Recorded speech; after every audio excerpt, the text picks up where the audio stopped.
हरि ओम नमो भगवते वासुदेवाय। श्री ओम नमो भगवते वासुदेवाय।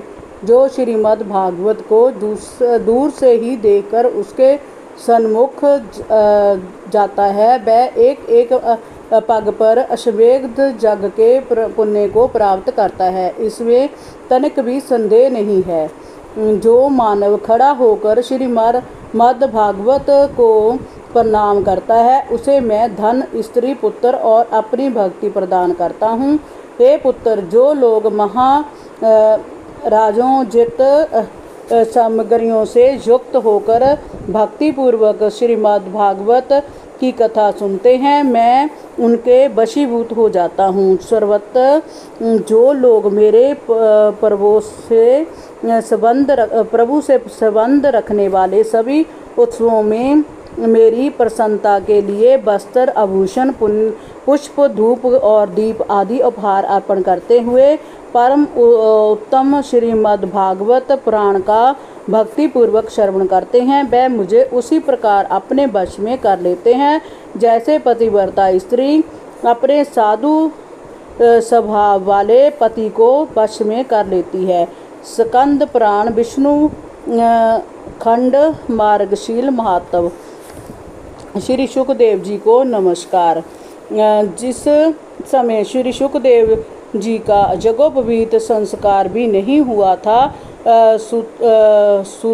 सूत्रालौकिक वैदिक कर्मों के अनुष्ठान का अवसर भी नहीं आया था, उन्हें अकेले ही संन्यास लेने के उद्देश्य से जाते देखकर उनके पिता व्यास जी विरह से कातर होकर पुकारने लगे, बेटा बेटा। उस समय तन्मय होने के कारण श्री सुखदेव जी की ओर से वृक्षों ने उत्तर दिया, ऐसे सबके हृदय में विराजमान श्री सुखदेव जी मुनि को मैं नमस्कार करता हूँ। जय श्रीमद् भागवत अत्यंत गोपनीय रहस्यात्मक पुराण है। जय भागवत स्वरूप का अनुभव कराने वाला और समस्त वेदों का सार है। संसार में फंसे हुए जो लोग इस घोर अज्ञान अंधकार में से पार जाना चाहते हैं, उनके लिए आध्यात्मिक तत्वों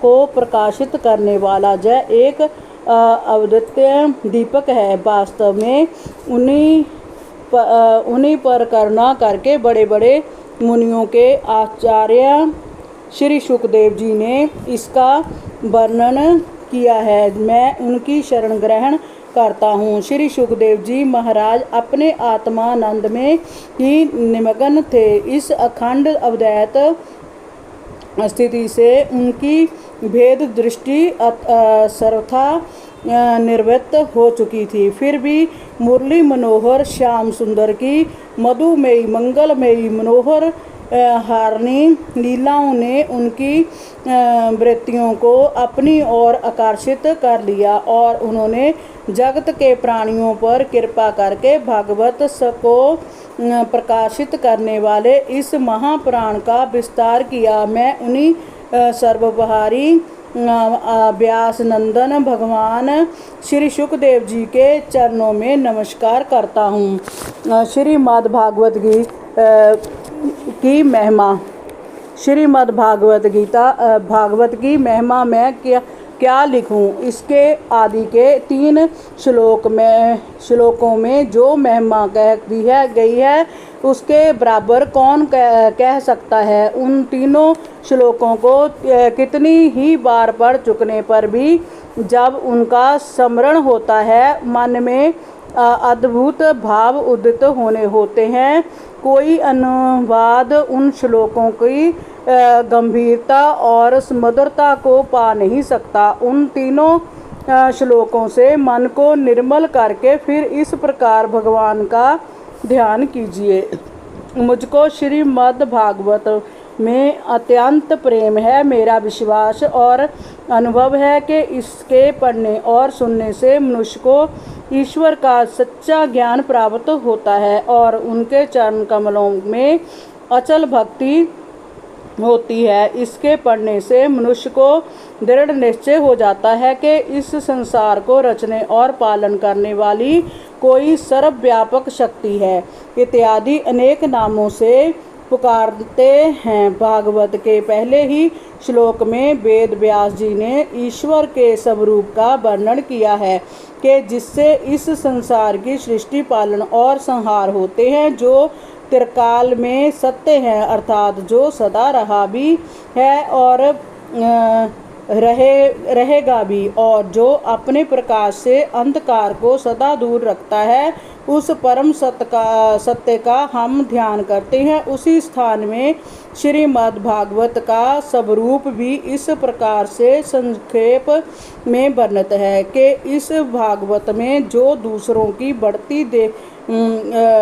बढ़ती देखकर ढा नहीं करते, ऐसे साधुजनों का सब प्रकार के सर्वार्थ से रहत परम धर्म और वह जानने के योग्य ज्ञानी वर्णित है, जो वास्तव में सब कल्याण का देने वाला और आदि भौतिक, आदि दैविक और आध्यात्मिक इन तीनों प्रकार के तापों को मिटाने वाला है। और ग्रंथों से क्या जिन सुकृतियों ने पुण्य के कर्म कर रखे हैं और जो श्रद्धा से भागवत को पढ़ते जा सुनते हैं, वह इसका सेवन करने के समय से ही अपनी भक्ति से ईश्वर को अपने हृदय में अविचल रूप से स्थापित कर लेते हैं। ईश्वर का ज्ञान और उसमें भक्ति का परम साधन ये दो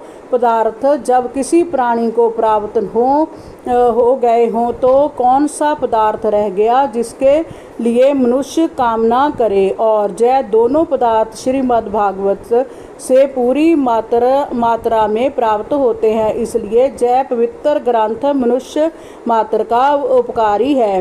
जब तक मनुष्य भागवत को पढ़े नहीं और उसकी इसमें श्रद्धा ना हो, तब तक वह समझ नहीं सकता कि ज्ञान, भक्ति, वैराग्य का जय कितना विशाल समुद्र है। भागवत के पढ़ने से उसको जय विमल ज्ञान हो जाता है कि एक ही परमात्मा प्राणी में बैठा हुआ है। और जब उसको जय ज्ञान हो जाता है, तब वह अधर्म करने का मन नहीं करता, क्योंकि दूसरों को चोट पहुंचाना अपने को चोट पहुंचाने के समान हो जाता है।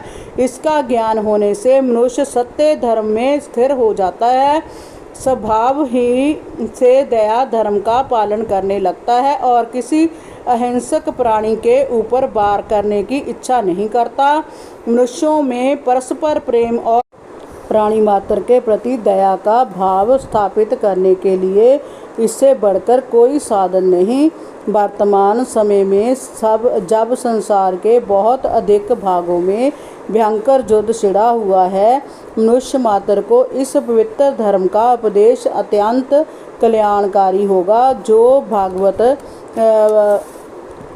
भागवत भक्त हैं और श्रीमद् भागवत के महत्व को जानते हैं, उनका जय कर्तव्य है कि मनुष्यों के लोक और परलोक दोनों के बनाने वाले इस पवित्र ग्रंथ का सब देशों की भाषाओं में अनुवाद कर इसका प्रचार करें। हरि ओम नमो भगवते वासुदेवाय। श्री ओम नमो भगवते वासुदेवाय।